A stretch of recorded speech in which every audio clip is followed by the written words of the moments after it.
প্রিয় ভাই ও বোনেরা, বাংলাদেশের আপনারা সবাই জানেন আমরা কৃষির উপর নির্ভর করে থাকি।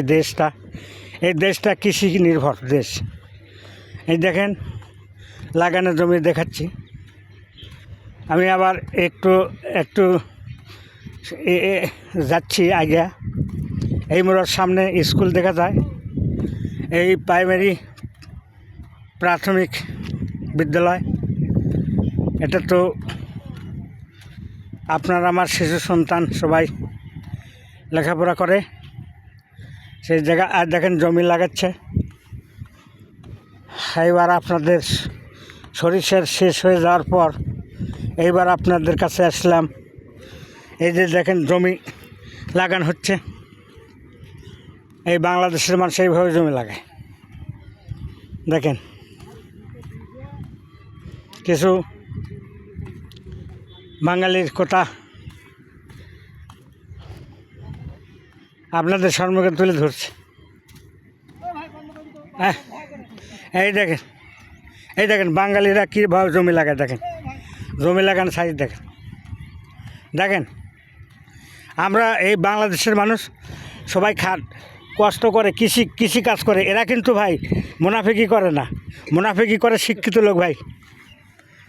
এক জাতি শিক্ষিত আছে, এক জাতি। আমি বেমাক শিক্ষিত দোষ দেব না, কারণ কিছুটা শিক্ষিত লোক এই দেশের উন্নতি করছে, আবার কিছুটা শিক্ষিত লোক অন্যায় করছে।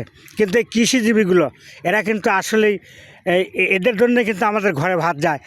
আপনারা দয়া করে লাইক শেয়ার করবেন, কারণ সাবস্ক্রাইব করলে আপনার ক্ষতি হবে না, সংসারও ধ্বংস হবে না ভাই, বরঞ্চ আপনি আরও ভালো থাকবেন। দেখেন লাইন দেখছেন লাইন দেখেন।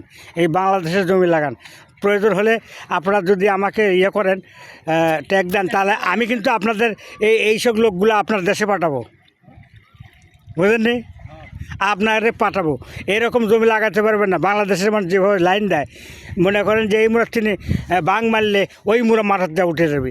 এই লাইনের মধ্যে হেঁকা বেঁকা নাই। বাং বুঝবেন না আপনারা। মনে করেন যে মিন দিয়ে একটা নৌকো ছেড়ে দিলে একটা চলে যাবে ওই মাথা দিয়ে এই মাথা দিয়ে। নৌকো বুঝবি, হ্যাঁ, যে ভিতর দিয়ে চলে যাবি, কোনো ধান বাঁচবি না। তো কাজেই খুব ভালো করছে।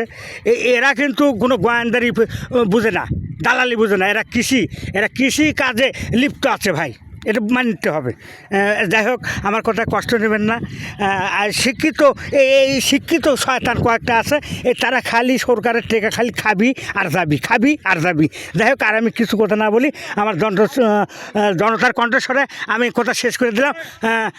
ঠিক আছে, খোদা হাফেজ। আপনারা লাইক সাবস্ক্রাইব করবেন।